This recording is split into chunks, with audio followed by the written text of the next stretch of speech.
Hello, my name is Elisa Odegard. My first grade students call me Mrs. Odegard. I am here today because I would like to share a good news story with you. A couple of years ago, I was invited to our own Burnsville High School to watch one of my past kindergarten students who was performing as one of the lead characters in a musical on stage. That means he was sharing a story in his favorite way, through music, singing, dancing, and acting. It brought the audience a great deal of joy, including me. Shows are very exciting and meaningful and can give those who watch them some new ideas that hadn't been thought of before. This is my past student John, who played Bert in the musical Mary Poppins. Well, this experience really made a difference in my life. John didn't have to share his story with me. He was being compassionate when he decided to think of me, to give me a chance to enjoy and learn from his joy. It made me think about my own life. I felt inspired to think of finding my own new joy and hope so that I might be able to help other people just as John had helped me. That is when I decided to write my first children's book. I had wanted to do so since second grade, and I didn't want to wait anymore. It was finally time.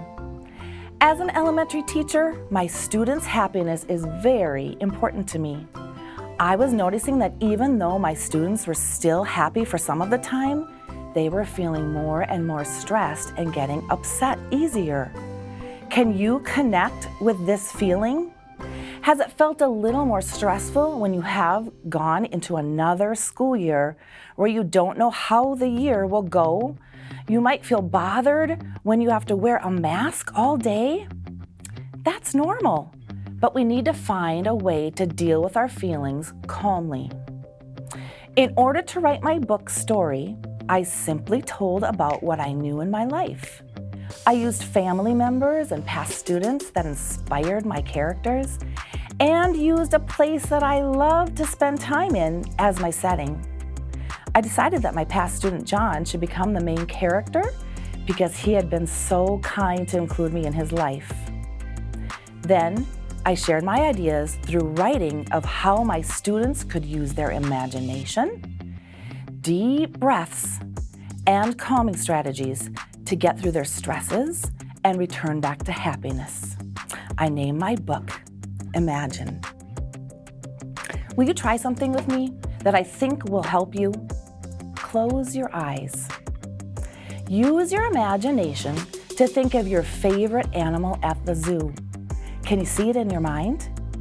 Keep the zoo animal there as you carefully place both of your hands on the sides of your face, making sure that the tips of your fingers press on your temples next to your eyes. Push gently as you take a couple of deep breaths. Can you feel yourself getting calmer? This will help your brain get ready to do any work, an activity, or any storytelling you may need to do in your day. By the way, this character strategy is by my son, Matthew. The Bible tells us to always be ready to share the hope within us. Don't save your joy and hope for only you when it might have the power to make a difference in someone else's life. Jesus was the most important storyteller that we know.